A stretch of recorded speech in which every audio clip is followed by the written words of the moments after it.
1 in every 3 women will experience physical or sexual violence in her lifetime. It's time to step up, to be strong, and be there for those who need us. Survival is possible. I'm Mandy Moore. Join me and PSI-Caribbean. Take action, speak out, make it stop. Gender-based violence, oftentimes people consider as violence against women. Violence against women is a subset of gender-based violence, but what gender-based violence is violence that is inflicted on a person based on their gender. That considers also transgendered persons of different sexual orientations. There are different types of gender-based violence. So the type of gender-based violence that PSI is really focusing on is intimate partner violence. That's violence that occurs in intimate partner relationships, husbands and wives, boyfriends and girlfriends, as well as domestic violence, which happens in the home.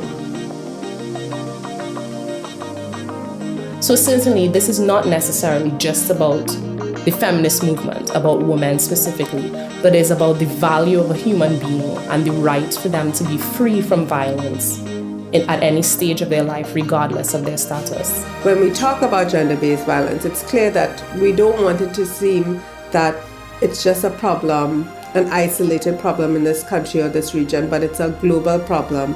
And there's a need to not look at just systems, putting systems in place that address the issues after they happen. So domestic violence acts, which put protection orders, all those things are very important.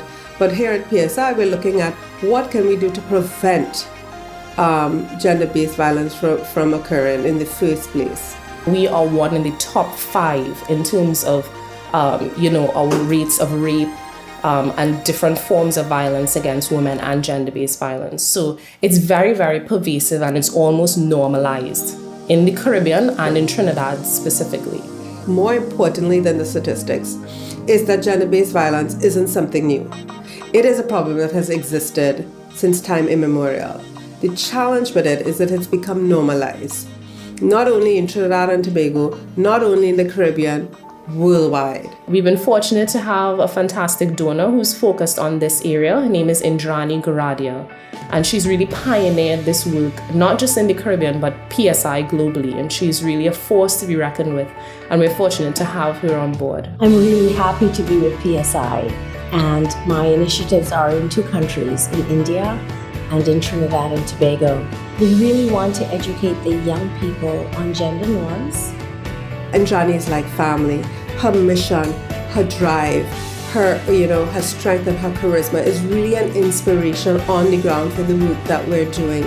And Mandy was just a joy. It was, she has embraced as her role as PSI ambassador what PSI Global is trying to do across the world. I've been a global ambassador for PSI for the last 5.5 years around issues pertaining to child and maternal health. And with them, I've traveled to South Sudan, Cameroon, the Central African Republic, Myanmar, Trinidad, and Tanzania.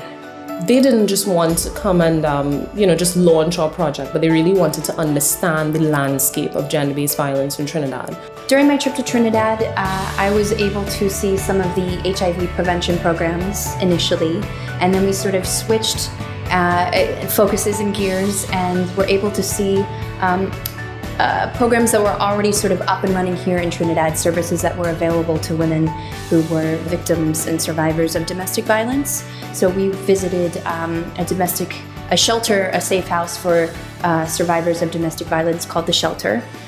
We visited a birthing center with midwives who specialize and are trained in sort of asking women when they're administered to the facility whether or not they've experienced domestic violence, called Mama Totos.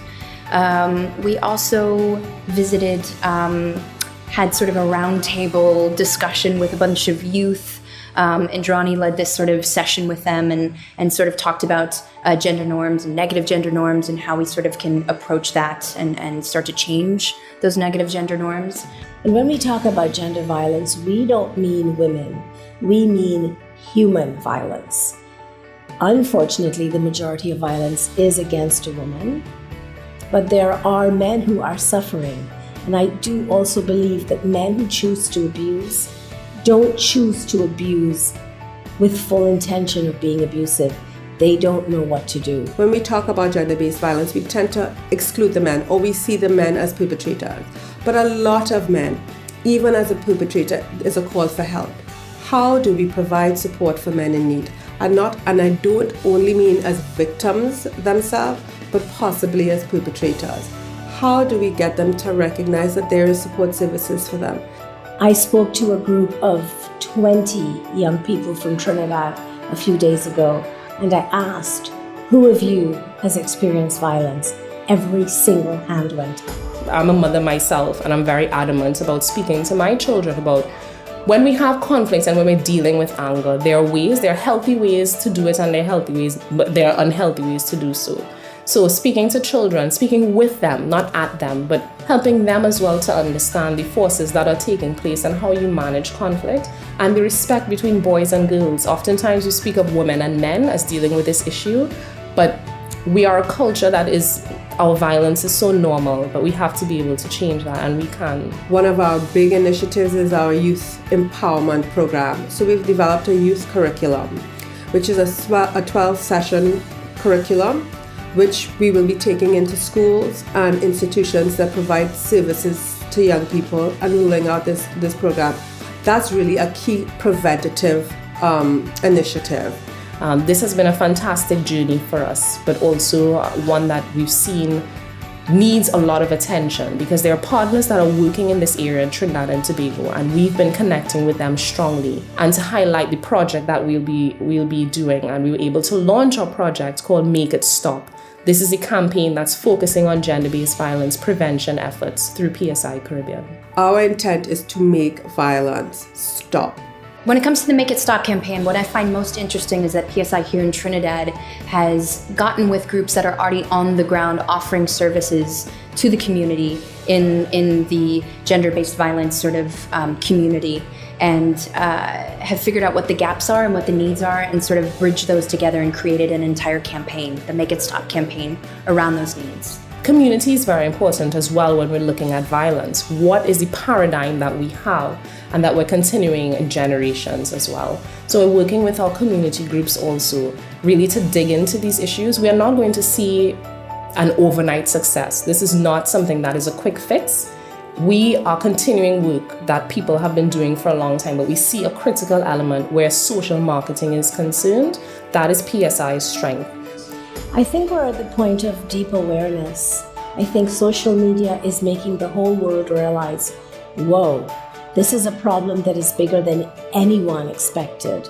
Just, the 20 kids in the one room in Trinidad, a statistical sampling, 100% of them, it's not just here, it's everywhere. We need to all join and rally around this issue, to provide support for survivors, for victims, for perpetrators, because the only way we can effectively address this issue is that we have to address both. We have to include our men in our prevention initiatives, as well as young people, as well as parents, as well as the actual victims and survivors. Young people have to speak up. Young people cannot accept, it's always been like that, it always will be like that, I don't have a choice. In my life at 50, I changed my paradigm. I think everybody can change. There are ways that I can make and stop. I could reach out for help. 800-SAVE, other resources are in Trinidad and Tobago, and we need to remember that. And we need to support persons. Talk to your peers. Talk to persons about the issue. And we need to bring it to the fore so we can deal with it from now. I think when it comes to gender-based violence, we know intrinsically that empowering and lifting women and girls is linked to building stronger economies, stronger communities. So we can't begin to address those issues until we address health issues, and health and violence are so, again, intrinsically linked. Yes, we're talking about Make It Stop in intimate partner relationships and domestic violence cases. But it is really a rallying call for all citizens in Trinidad and Tobago to come together and say, you know what? We are putting an end to violence, and we are providing them with the tools and the skills to do that, and the support that is needed to prevent violence in Trinidad and Tobago. So I ask you to please join PSI-Caribbean in making it stop.